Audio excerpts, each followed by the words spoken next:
جب آپ لال تربوز بازار میں دیکھتے ہیں تو آپ کا دل چاہتا ہے کہ فوراً سے کھا لیں۔ آج میں آپ کو تربوز کے فائدے تو بتاؤں گی، لیکن اس کے چھلکوں اور بیج کے فائدے بھی آپ جان کے حیران رہ جائیں گے۔ تو چلیں ہم ویڈیو کو سٹارٹ کرتے ہیں۔ اللہ نے تربوز کو ریگستان میں پیدا کیا ہے، یعنی جتنی زیادہ گرمی ہوگی اور جتنی زیادہ گرم والی جگہ پر یہ اگے گا اتنا ہی میٹھا ہوگا، اور پانی کم ملنے کے باوجود تربوز میں 90% پانی موجود ہوتا ہے۔ آپ صلی اللہ علیہ وسلم کو بھی تربوز بہت پسند تھا۔ تربوز وائٹامن سے بھرپور ہوتا ہے۔ اس میں vitamin A, vitamin C, vitamin B3، 6 اور فائبر بہت وافر مقدار میں پائے جاتے ہیں۔ یہ اینٹی آکسیڈنٹ ہے، یہ کینسر سے بچاتا ہے۔ اگر انسان کے جسم میں سوائلنگ ہو جاتی ہے تو تربوز بہترین دوائی ہے۔ اگر آپ کا بلڈ پریشر کنٹرول نہیں ہوتا تو تربوز کا جوس بنا کر اس میں آدھا لیموں نچوڑ کر پی لیں، بلڈ پریشر کنٹرول ہونے لگتا ہے۔ ایک تحقیق سے معلوم ہوا ہے کہ اگر تربوز اور کھجور کو ملا کے کھایا جائے تو انسانی جسم کا نظام بہت طاقتور ہو جاتا ہے اور یہ آپ کی امیونٹی کو بوسٹ کرتا ہے۔ آپ صلی اللہ علیہ وسلم بھی جب تربوز کھاتے تو کھجور کے ساتھ کھاتے تھے، اور یہ چیز آج سائنس نے پروو کر دی ہے۔ تو جب بھی تربوز کا سیزن آئے آپ ضرور تربوز کھائیں، کیونکہ اس سے آپ کی نظر اور دماغ دونوں تیز ہوتی ہیں۔ گرمیوں میں جب شدید پسینہ آتا ہے تو نمکیات اس کی وجہ سے خارج ہو جاتے ہیں۔ تربوز میں ایسے اجزاء پائے جاتے ہیں کہ جسم کی نمکیات کی کمی کو پورا کر دیتا ہے، جسم میں پانی کی کمی کو دور کرتا ہے۔ تربوز کے جوس کا روزانہ استعمال پیٹ کی چربی کو ختم کرتا ہے۔ تربوز کا استعمال جگر اور گردوں کے لیے بھی بہت فائدہ مند ہے۔ تربوز کے استعمال سے جسم میں صحت مند خون بنتا ہے، جس سے ہماری ہیلتھ اچھی ہوتی ہے اور ہم بہت سی بیماریوں سے بچے رہتے ہیں۔ تربوز معدے کی تیزابیت کو بھی دور کرتا ہے۔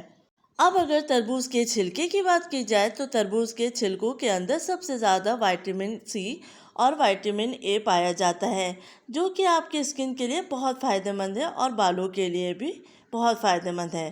اگر آپ تربوز کے چھلکے کے اندر والے حصے سے ہلکا سا مساج کریں اپنے چہرے پہ تو آپ کے رنکلز اور جھریاں دور ہو جاتی ہیں۔ تربوز کے چھلکوں میں اضافی potassium, vitamin A, vitamin C, vitamin B6 اور بہت ساری غذائیت موجود ہے۔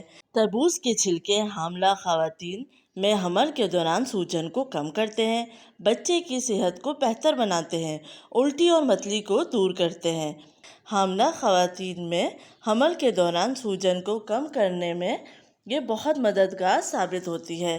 تربوز کے چھلکوں کو کھانے کا طریقہ یہ ہے کہ تربوز کے چھلکوں کو اچھی طرح دھو کر اس کو چاپ کر لیں، اور جیسے ہم سلاد میں کھیرا، پیاز، ٹماٹر وغیرہ ڈالتے ہیں، تربوز کے چھلکوں کو بھی اسی طریقے سے کاٹ کے ڈال دیں اور ہلکا سا لیمن نچوڑ کر کھا لیں۔ یہ بہت فائدہ مند ہے۔ تربوز کے بیج بھی بہت فائدہ مند ہیں۔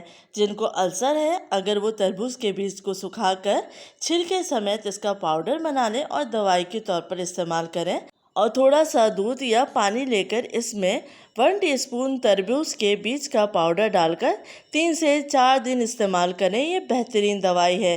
السر ہمیشہ کے لیے ختم ہو جائے گا۔ تربوز کے بیج میں بادام سے 2 گنا زیادہ پروٹین پائی جاتی ہے، تو آپ تربوز کے بیج سکھا کر اس کو نٹس کے طور پر چھلکا اتار کر استعمال کریں۔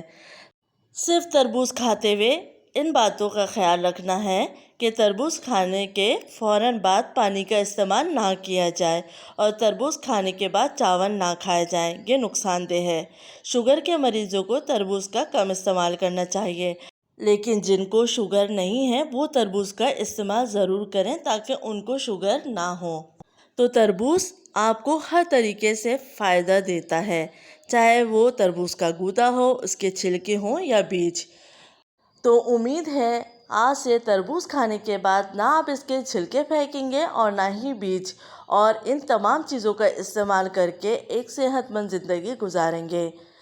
اللہ تعالیٰ نے جو بھی چیز دنیا میں اتاری ہے وہ نقصان دہ نہیں ہے، اس کی ہر چیز فائدہ دیتی ہے انسان کو۔